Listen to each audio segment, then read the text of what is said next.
नमस्कार विद्यार्थी मित्रांनो, आज आपण इयत्ता 8वीच्या बालभारती पाठ्यपुस्तकातील धडा क्रमांक 21 अभ्यासणार आहोत आणि या धड्याचं शीर्षक आहे संतवाणी।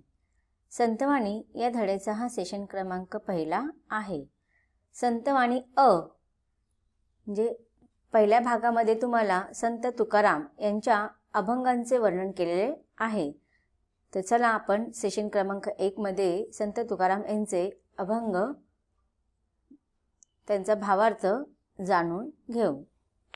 21 संतवाणी। संतवाणी याचा अर्थ असतात की संतांचे अभंग। संतवाणी मध्ये आपण संत तुकाराम यांच्या अभंगांचं वर्णन पाहणार आहोत। संत तुकाराम यांचा जन्म 1608 मध्ये झालेला आहे आणि मृत्यू 1650 मध्ये झालेला आहे। वारकरी परंपरेतील श्रेष्ठ संत कवी आहेत।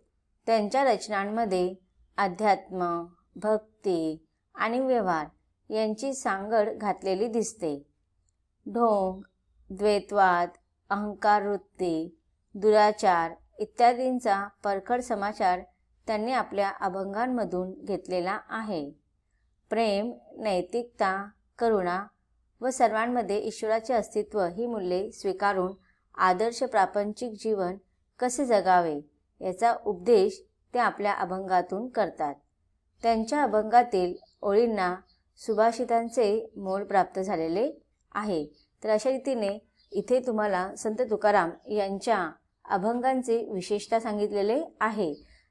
संत तुकाराम यांनी आपल्या अभंगांमधून सामाजिक प्रबोधन करण्याचं कार्य केलेलं आहे की समाजामध्ये जे ढोंगी व्यक्ती असतात, अहंकारी वृत्तीचे लोक असतात, जे दुराचार वृत्तीचे असतात, ह्या अशा समाजातील काही विशिष्ट प्रकारच्या लोकांना त्यांनी परखड अशा शब्दामध्ये आपल्या अभंगातून काही ज्ञान देण्याचा प्रयत्न केलेला आहे। यांच्या रचनांमध्ये अध्यात्मवाद, भक्तिवाद आणि व्यवहारवाद हे तिन्ही प्रकारचे सांगड आपल्याला विशेष रूपाने पाहायला मिळतात। त्याचप्रमाणे आदर्श प्रापंचिक जीवन कसे जगावे हे त्यांच्या साध्या सरळ भाषेमध्ये त्यांनी आपल्या अभंगातून व्यक्त केलेलं आहे। चला तर आता आपण त्यांच्या अभंगांचे वर्णन जाणून घेऊया। ऐका, वाचा, म्हणा। तुम्हाला संत तुकाराम यांचे एकूण 3 अभंग ह्या पाठ्यपुस्तकामध्ये दिलेले आहेत आणि हे अभंग कशातून घेतलेले आहेत तर संकल संत गाथा खंड 2 श्री तुकाराम महाराजांची अभंग गाथा, अभंग क्रमांक 1627। तर याच्यावरनं कळतं की असंख्य अशा अभंगांची रचना संत तुकाराम यांनी केलेली आहे। त्यापैकी तुमच्या अभ्यासक्रमामध्ये संत तुकारामांचे 3 अभंग ठेवलेले आहेत। चला तर आता आपण त्यांचा अभ्यास करूया। संत तुकाराम म्हणतात, आम्हा घरी धन शब्दांचीच रत्ने, शब्दांचीच शस्त्रे यत्न करू। शब्दची आमुच्या जीवाचे जीवन, शब्द वाटू धनजन लोका। तुका म्हणे पहा शब्दची हा देव, शब्देची गौरव पूजा करू। तर या अभंगांमधून संत तुकाराम यांनी काय संदेश दिलेला आहे तर प्रस्तुत अभंगामध्ये संत तुकाराम यांनी शब्दांचे महत्त्व सांगितलेले आहे आणि हे शब्दांचे महत्त्व पटवून देताना त्यांनी विविध प्रकारचे उदाहरणं दिलेले आहे की शब्द हे मनुष्याच्या जीवनामध्ये अमूल्य असे असतात। म्हणून संत कवी तुकाराम म्हणतात की शब्दांचे महत्त्व सांगताना आम्हा घरी धन शब्दांचीच रत्ने, की आम्ही जे आहेत की संत परंपरेमध्ये आपण पाहतो अधिकतर जेवढेही संत परंपरांमधील संत होऊन गेलेले आहेत ते असे श्रीमंत असे संत नव्हते। संत धन दौलतांनी कधीच श्रीमंत नव्हते। त्यांची आर्थिक परिस्थिती अत्यंत नेहमी हालाकीचीच आपण पाहिलेली आहे। पण धन दौलताने संत परंपरा कधीही श्रीमंत नसले तरी त्यांच्या अमूल्य अशा कार्यामुळे ते धनिक बनलेले आहेत। सामाजिक प्रबोधन करत असताना शब्दांचे अत्यंत महत्त्व असतं, कारण की शब्दांचा प्रभाव मनुष्याच्या मनावरती अधिक चांगल्या प्रकारे बिंबवले जाऊ शकतात. एखाद्या व्यक्तीला जर सुधरवायचं असेल तर त्यासाठी आपण शब्दांचा मारा करू शकतो.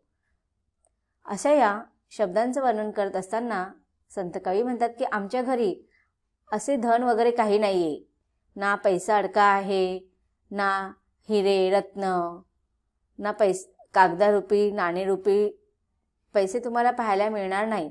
तर आमच्यासाठी धन म्हणजे काय की शब्दांचीच रत्ने. रत्ने तुम्ही पाहिले असेल ना की मौल्यवान रत्ने असे त्यांची नावं पण तुम्हाला माहिती असतील.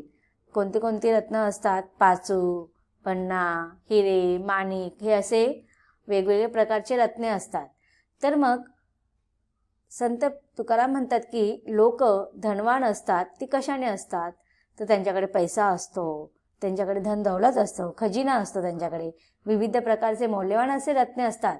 पण माझ्या घरी असं कोणतंच रत्न नाही आहे किंवा अशी कोणतीच संपत्ती नाही आहे की ज्याच्याने मी धनवान बनेल, की ज्याच्याने मी श्रीमंत होईल.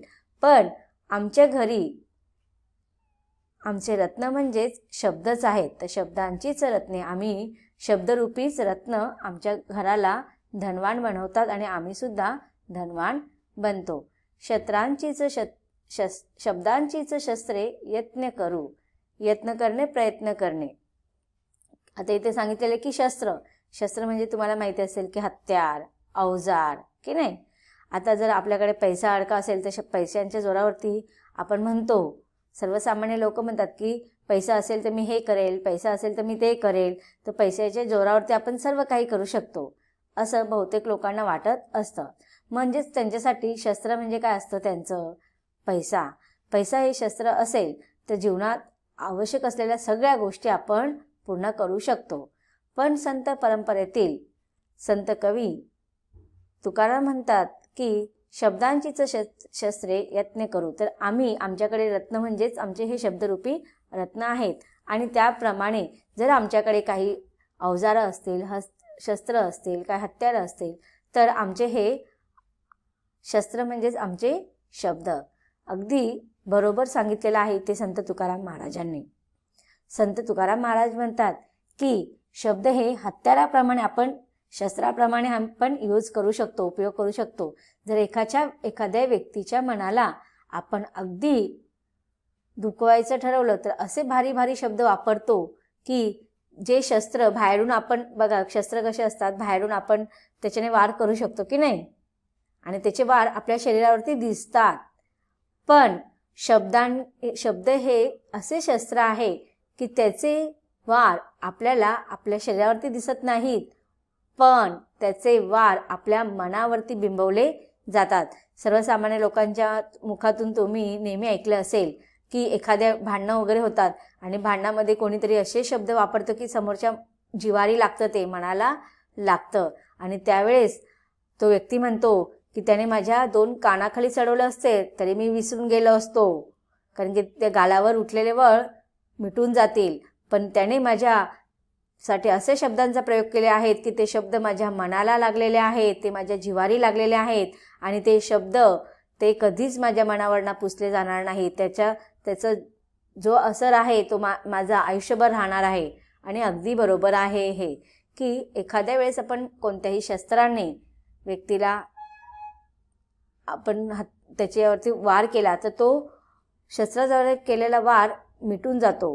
पण शब्दरूपी जे वार असतात ते मनावरती इतके खोल बिंबवले जातात की ते शब्दरूपी वार मनुष्य आयुष्यभर लक्षात ठेवतो. म्हणून शब्द योग्य प्रकारे वापरले पाहिजे. आणि इथे संत कवी हे सांगतात की शब्द हेच माझे शस्त्र आहे. तर अशा रीतीने अभंगाच्या पहिल्या चरणाचं वर्णन करताना संत तुकाराम म्हणतात की आमच्यासारख्या संत सज्जनांकडे शब्दरूपी रत्ने हीच आमची दौलत आहे आणि आमच्या शब्दांना रत्नांचे अलौकिक असे मौल्य प्राप्त झालेलं आहे आणि समाजाच्या प्रबोधनासाठी आम्ही हे शब्दरूपी शस्त्र हत्यार म्हणून प्रयत्नपूर्वक वापरतो. आता ज्याप्रमाणे आपण कोणालाही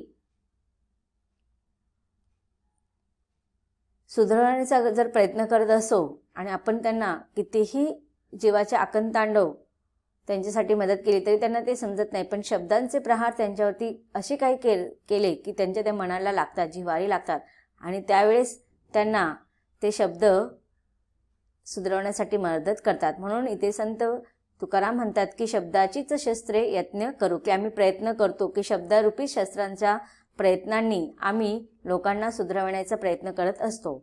आता बघा, संत परंपरा हे नेहमी लोकांना चांगल्या गोष्टी कराव्या असं संबोधन करत असतात. एकदा काय झालं की एक मुलाची आई त्या मुलाला संत तुकारामांकडे घेऊन जातात आणि सांगतात की माझा मुलगा जो आहे ना तो गूळ खातो आणि तो खूप जास्त गूळ खातो. गूळ खाणे आरोग्यासाठी चांगले असते हे मलाही माहिती आहे, पण तो अति गूळ खातो आणि त्यामुळे त्याचा परिणाम त्याच्या आरोग्यावरती होत आहे. तर तुम्ही माझ्या मुलाला समजावून सांगा की त्याने गूळ खाऊ नये. संत तुकाराम महाराज म्हणतात, ठीक आहे, मी तुमच्या मुलाला समजावून सांगेन. ते त्याला बोलवतात आणि सांगतात की बाळा, तू पुढच्या आठवड्यामध्ये माझ्याकडे ये. त्या मुलाच्या आईला असं वाटतं की पुढच्या आठवड्यामध्ये संत तुकाराम त्याला काहीतरी अलौकिक अशी गोष्ट देतील किंवा काहीतरी असं वेगळं काहीतरी देतील जेणेकरून तो माझा मुलगा नक्कीच ह्या गोष्टीतून बाहेर पडेल. म्हणून त्या दिवशी ते निघून जातात आणि पुन्हा पुढच्या आठवड्यात येतात. ती मुलाची आई येते, त्या मुलाला पुन्हा संत तुकारामांकडे घेऊन येतात आणि मग ते संत तुकाराम त्या मुलाला जवळ बोलवतात आणि प्रेमाने सांगतात. काय सांगतात प्रेमाने की हे बाळा, गूळ तुला आवडतो तर तू नक्की खा, पण थोड्या प्रमाणात खा. जास्त प्रमाणात खाऊ नको जेणेकरून तुझ्या आरोग्यावरती त्याचा विपरीत परिणाम होईल. आणि असं शब्दांचा मारा तो त्याच्यावरती करतात आणि अशा रीतीने त्या मुलगालाही त्याची चूक समजते आणि त्या वेळेस तो संत तुकारामांना सांगतो की यापुढे मी कधीही गूळ जास्त प्रमाणात खाणार नाही. शरीरासाठी जेवढं हितकारक असेल तेवढंच मी गूळ खाईल. आणि तो मुलगा निघून जातो. त्याच्या आईला आश्चर्य वाटतं की हीच गोष्ट संत तुकाराम मागील आठवड्यात सुद्धा सांगू शकत होते, मग त्यावेळेस का नाही सांगितलं. म्हणून त्या मुलाच्या आईने संत तुकारामांजवळ विचारणा केली.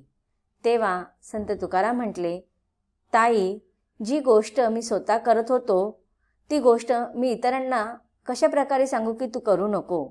म्हणून मी ती गोष्ट बंद केली आणि त्यानंतर मी त्या गोष्टीला शब्दाच्या रूपाने, हत्याराच्या रूपाने त्या तुमच्या मुलाला सांगितलं. म्हणजेच काय की जी गोष्ट आपण स्वतः करत असू ते दुसऱ्यांना सांगणं चुकीचं आहे. म्हणून त्यांनी अगोदर स्वतःला सुधारलं, पण त्यांनी हत्यार असं काय वापरलं तर त्यांच्या शब्दांचा त्यांनी तिथे उपयोग केला. अशा प्रकारे शब्दप्रयोग केले त्यांनी की त्या मुलाला त्याची चुकी कळली. आणि म्हणून ते सांगतात की आम्ही काय प्रयत्न करतो की शब्द हत्यार म्हणून वापरायची आणि त्यातूनच त्यांना लोकांना सुधारवायचं. अशा रीतीने इथे संत तुकाराम यांनी भाषेची महती सांगितलेली आहे. पाहूया या अभंगामध्ये आलेल्या कठीण शब्दांचा अर्थ. संतवाणी, संतांचे अभंग. धन, संपत्ती, रत्ने, हिरे, माणके, पाचू, शस्त्रे, हत्यारे, यत्न, प्रयत्न, प्रयास. विद्यार्थी मित्रांनो, पाठाच्या या भागामध्ये आपण संत तुकारामांच्या अभंगांचा अभ्यास केला. पुढेही आपल्याला संत तुकारामांच्या अभंगांचा अभ्यास करायचा आहे, परंतु पाठाच्या पुढील भागामध्ये. धन्यवाद.